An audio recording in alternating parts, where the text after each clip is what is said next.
نحمدہ ونصلی علی رسولہ الکریم، اما بعد۔ قابل صد احترام سامعین گرامی قدر، آج ایک طویل عرصہ کے بعد آپ حضرات سے ملاقات ہو رہی ہے۔ گر ہوئی تاخیر تو کچھ باعث تاخیر بھی تھا۔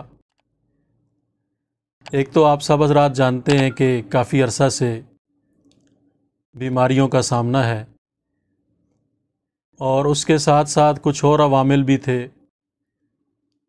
پھر اللہ تعالیٰ نے فضل فرمایا کہ کافی حد تک طبیعت میں بہتری آئی، تو کچھ بہت ضروری سفر درپیش آ گئے۔ ان میں سب سے پہلا سفر تو خانقاہ سراجیہ کندیاں شریف کا ہوا کہ میرے شیخ حضرت مولانا خواجہ خان محمد صاحب رحمۃ اللہ علیہ کے صاحبزادے اور میرے دوست اور مہربان حضرت مولانا صاحبزادہ رشید احمد صاحب کا انتقال ہو گیا۔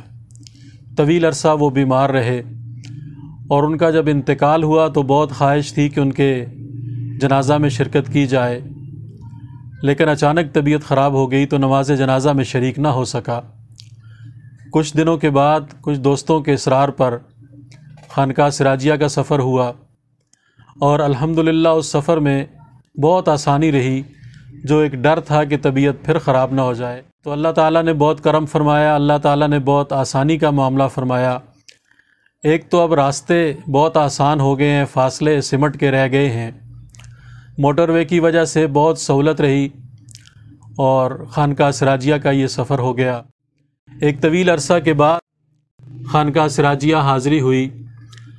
صاحبزادہ خلیل احمد صاحب، صاحبزادہ عزیز احمد صاحب، صاحبزادہ سعید احمد صاحب سے ملاقات ہوئی، اور ایک طویل عرصے کے بعد اور بھی بہت سارے دوست احباب سے وہاں ملاقات کا شرف حاصل ہوا۔ اسی عرصے میں میرے محترم جناب صاحبزادہ حامد سراج صاحب کا بھی انتقال ہو گیا تھا، تو ان کے انتقال پہ بھی نہ جا سکا، نہ جنازے میں شریک ہو سکا، نہ تعزیت کے لیے جانا ہوا۔ حالانکہ ان کی وفات سے کوئی ایک ہفتہ پہلے انہوں نے خود فون کر کے بھی مجھے کہا کہ اورنگزیب بہت یاد آ رہے ہو، زندگی موت کا کوئی پتہ نہیں، چلے آؤ کہ ملاقات ہو جائے۔ لیکن اپنی طبیعت اتنی خراب تھی کہ بالکل سفر نہ ہو سکا، باوجود چاہت کے اور خواہش کے ان سے ملاقات نہ کر سکا۔ تو اب جو جانا ہوا تو ان کے صاحبزادے کے ہاں بھی گئے، ان سے بھی تعزیت کی، اور ایک طویل عرصے کے بعد جو یہاں جا کے خوشی ہوئی اسے الفاظ میں بیان نہیں کیا جا سکتا۔ تو ایک تو یہ سفر ہوا۔ اس کے بعد دوسرا سفر فیصل آباد کا پیش آ گیا کہ صاحبزادہ طارق محمود صاحب رحمۃ اللہ علیہ کے چھوٹے بیٹے کی شادی تھی حافظ فہد محمود کی۔ بھائی شہد محمود جو ہیں وہ دعوت دینے کے لیے تشریف لائے، اور انہوں نے بہت اصرار کیا کہ اتنا عرصہ ہو گیا ہے آپ نے آنا ہی چھوڑ دیا، تو اب یہ موقع ہے، چھوٹے بھائی کی شادی ہے، تو آپ مہربانی کریں اس میں ضرور آئیں۔ تو طبیعت کا پھر وہی حال تھا، لیکن ہمت کی کہ چلو اس بہانے فیصل آباد کا سفر بھی ہو جائے گا، کئی دوست احباب سے ملاقات بھی ہو جائے گی، اور صاحبزادہ طارق محمود صاحب رحمۃ اللہ علیہ کی قبر پہ حاضری بھی ہو جائے گی۔ اس لیے اپنے بڑے بیٹے محمد اسامہ کو ساتھ لیا اور فیصل آباد چلا گیا۔ 4-5 دن وہاں فیصل آباد میں گزرے، اور فیصل آباد کے ساتھ ساتھ چنیوٹ بھی جانا ہوا، چناب نگر بھی جانا ہوا، اور یہ ساری تفصیلات جو ہیں یہ فیس بک پہ ساتھ ساتھ شیئر کرتے رہے۔ چونکہ بچوں کو یہ چیزیں آتی ہیں، میں تو نابلد ہوں ان چیزوں سے، تو اس کا یہ فائدہ ہوتا ہے کہ میری نالائکی پہ ایک پردہ پڑ جاتا ہے اور بچے یہ کام کر دیتے ہیں۔ تو خانقاہ شریف کا جو سفر تھا اس کی تفصیلات بھی فیس بک پہ آ گئیں۔ اب جو فیصل آباد کا اور چنیوٹ کا اور چناب نگر کا جو سفر ہوا تو اس کی تفصیلات بھی بچوں نے فیس بک کی نظر کر دیں۔ تو وہ احباب جو فیس بک پہ ایڈ ہیں ہمارے ساتھ، وہ یہ چیزیں دیکھتے رہے اور حوصلہ افزائی بھی کرتے رہے، اپنے کمنٹس بھی دیتے رہے، اور بہت خوشی کا اظہار کیا کہ چلو ایک طویل عرصے بعد تمہارا یہ سفر ہوا اور ان جگہوں پہ تمہارا جانا ہوا۔ پھر فیصل آباد سے واپسی پہ آزاد کشمیر کے دوستوں کا بہت اصرار تھا، اور کافی عرصے سے وہ اصرار کر رہے تھے کہ ایک سفر تمہارا آزاد کشمیر کا بھی ہونا چاہیے۔ بھائی مقصود کشمیری صاحب ہمارے دوست ہیں وہاں آزاد کشمیر میں، تحریک تحفظ ختم نبوت کے روح رواں ہیں، اور بہت کام کر رہے ہیں، اللہ تعالیٰ ان کو جزائے خیر عطا فرمائیں۔ کافی عرصہ سے ان کا اصرار تھا، لیکن میرا یہی عذر تھا بیماری کی وجہ سے سفر نہیں کر سکتا۔ تو اب یہ جو 2 سفر ہوئے، خانقاہ سراجیہ کا بھی اور فیصل آباد کا بھی، تو بہت سارے احباب کو اس سے خوشی ہوئی، ان کے حوصلے بڑھے اور انہوں نے مجھے اصرار کرنا شروع کر دیا کہ تم ہمارے ہاں کا سفر بھی کرو۔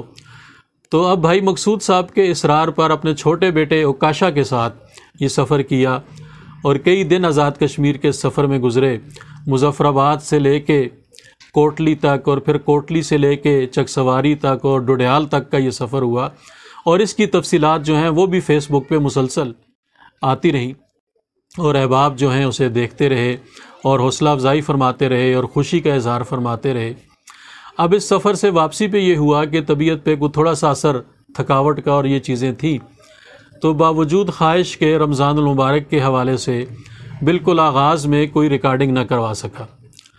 اب آج الحمدللہ طبیعت کافی حد تک بہتر ہے، تو بچوں کے ساتھ یہی مشورے میں طے پایا کہ چلو کچھ ابتدا کرتے ہیں اس کی۔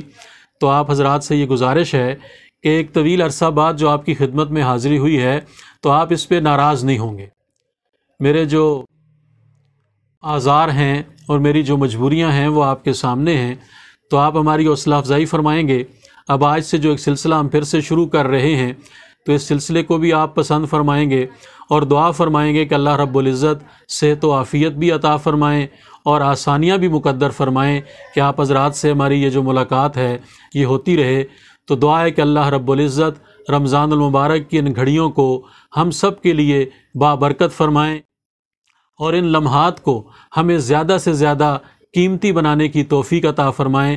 اللہ رب العزت آپ کی ہم سب کی رمضان المبارک کی عبادات کو اپنی بارگاہ میں قبول فرمائیں اور اس کو ہم سب کے لیے نجات کا ذریعہ بنائیں۔ آمین۔ شکریہ۔